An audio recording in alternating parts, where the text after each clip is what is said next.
मैं कल महापुरुषों के पास बैठकर ये बात कर रहा था कि गुरु चेला नहीं बनाते, गुरु ही बनाते हैं। आपको अपनी जैसा ही बना लेंगे, वो जो है वैसा गढ़ देंगे आपको। बालक की दिव्यता, अपूर्वता, विलक्षणता, उसके वाक शक्ति, दिव्य वैखरी, उसका अद्भुत स्वभाव,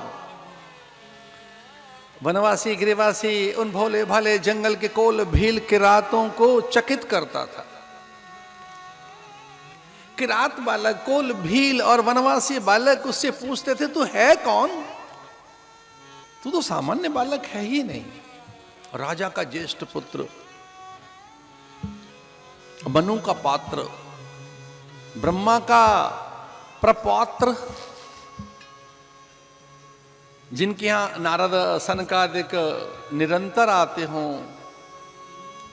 जिन्हें नित्य आशीष मिलते हों यम वरुण कुबेर के, कि जिनके आंगन बुहारने कभी अप्सराएं चली आती हैं अनुचरी बनकर।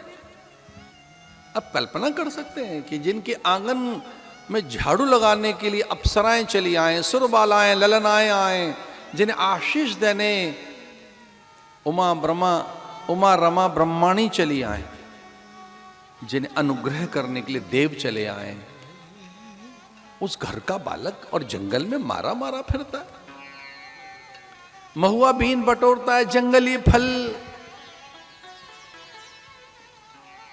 मां ने झोपड़ी बनाई सरस्वती नदी के किनारे, वह उसे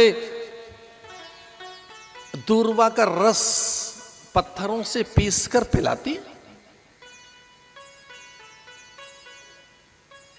पत्थरों से घास का रस पिलाती है बालक को, पत्ते देती है और जंगली फल फूल खाने को देती है, और कहती है फल तो लगे, इन पर हमारा अधिकार नहीं है, ये किसी के हैं, और ये नीचे झड़ गए हैं तब भी हमारा अधिकार नहीं है, किन्हीं के हैं।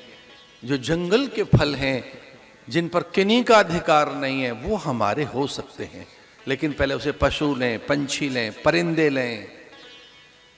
इतना अधिक सजग एक बालक को उपदेश देने वाली माता सुनीते,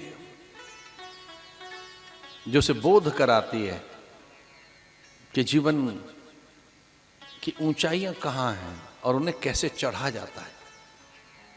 कोल किरात भील वनवासी बालकों ने और जंगली बालकों ने समझ लिया था सामान्य बालक नहीं है ये कोई। इसकी अद्भुत भाषा, इसकी वैखरी अभिव्यक्ति, इसकी दिव्यता, ये देव पुरुष लगता है, ऐसा लगता है ब्रह्म बाल हो, ये ईश्वर का पुत्र हो। और पूछा उन्होंने कि तू है कौन, तेरा कुल गोत्र वंश परंपरा क्या है। कभी कभी तो गांव में चुपके से पूछ लेते हैं, हमारा दूध कौन सा है, ऐसा चुपचाप। हमसे भी एक दो बार लोगों ने पूछा कान में, दूध कौन सा है हमारा। अब उनको कौन बताएं, मानस की जात सबे एक ही पहचान हो, सारे मनुष्य एक जैसे हैं। हम समझ रहे थे एक गांव में हमसे पूछ लिया किसी ने, और हमारा सब ठीक है, यहाँ कान में धीरे से कोई आए, दूध कौन सा है। हमने कहा दूध तो बिसर गया, अब तो गुरु का पूत हूं मैं, दूध का तो पता नहीं है।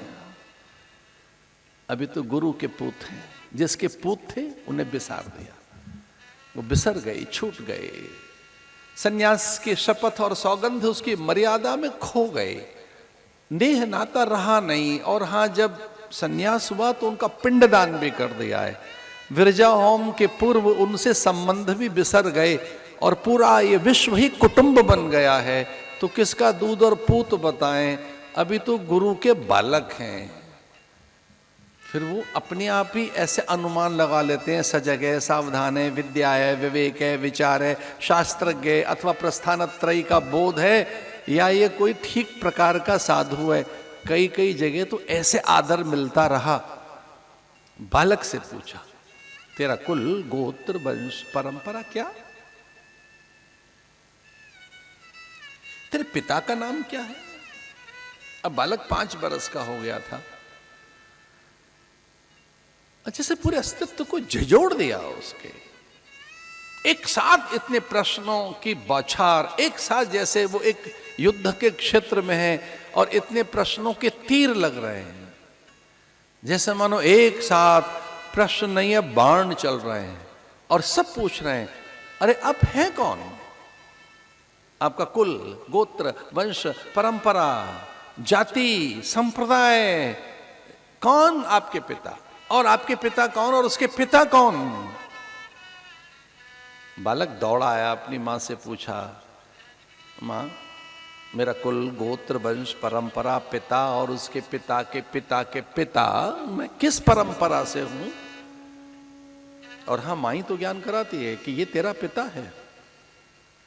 शास्त्र ऐसा कहता है कि पिता मां का ज्ञान नहीं कराता, पिता नहीं कहता कि ये तेरी मां है। शास्त्र कहता है, अनुभव कहता है, जीव का ये अनुभव है कि जीव मां को ही पहचानता है, क्योंकि उसके साथ 9-10 मास रहा है। वो मां ही बताती है, संबंधियों का ज्ञान कराती है।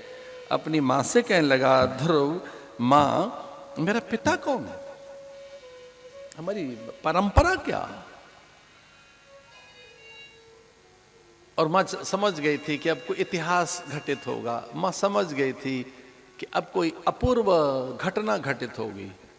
बड़ी श्रद्धा से, आदर पूर्वक, कंपित गात, गीले हाथ, आंखों में अश्रु विह्वल होकर बालक बहुत श्रद्धा से पिता का पता पूछता है। मां मेरे पिता कौन है, मेरे पिता का नाम क्या है मां।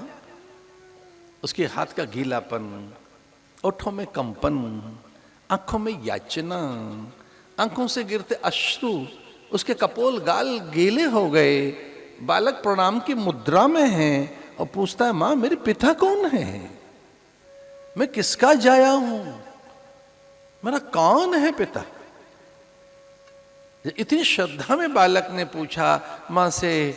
उसके कपोल गीले हो रहे हैं, बालक के विह्वल है, कातर है, आदर से इतना भरा हुआ है बालक कि बस वो पूछना चाहता है कि पिता मिले, तुम उनके चरणों में फूल रख दो, उन्हें प्रणाम कर लो, उनकी प्रदक्षिणा कर लो, उनका आदर करो, उनके गीत कहूं कि आपसे ही तो मुझे महानता मिली है। हे देव, आप मेरे प्रभु हैं, मैं अपने पिता को प्रणाम करते हुए कहूं तू मेरा ईश्वर है, तू मेरा सर्वस्व है, मुझे मेरे पिता के तो दर्शन हो। इतनी गहरी प्यास लेकर जब मां से उसने याचना की, मां बता मेरे पिता कहां, कौन है, नाम क्या है उनका। तब मां ने धीरे से उसकी उंगली पकड़कर और एक चट्टान पर ले गई और दूर दिखाया वो जो स्वर्ण कलश दिखाई देते हैं, वो जो मंगल कलश, ऊंचे कोट कंगूरे, वो जो विशाल शिखर दिखाई देते हैं।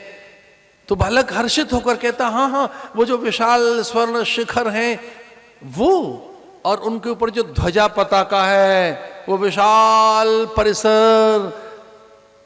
बालक कहता है, वो इस धरा के स्वामी, वो देव पुरुष उत्तानपाद हैं, जिनका आदर पूरी धरती पर है, जिन्होंने इस धरती पर अनेक अश्वमेध यज्ञ किए हैं, जो नित्य ब्रह्मा के आशीष, इंद्र वरुण कुबेर के अनुग्रह से नित्य सत्कर्मों में लगे हुए हैं। इस पूरी धरती पर कोई प्रतापी राजा है, और राजाओं का भी महाराजा कोई चक्रवर्ती यति जैसे होते हैं, वैसा ही एक देव पुरुष जैसा मेरा पिता, वो महाराज उत्तानपाद है।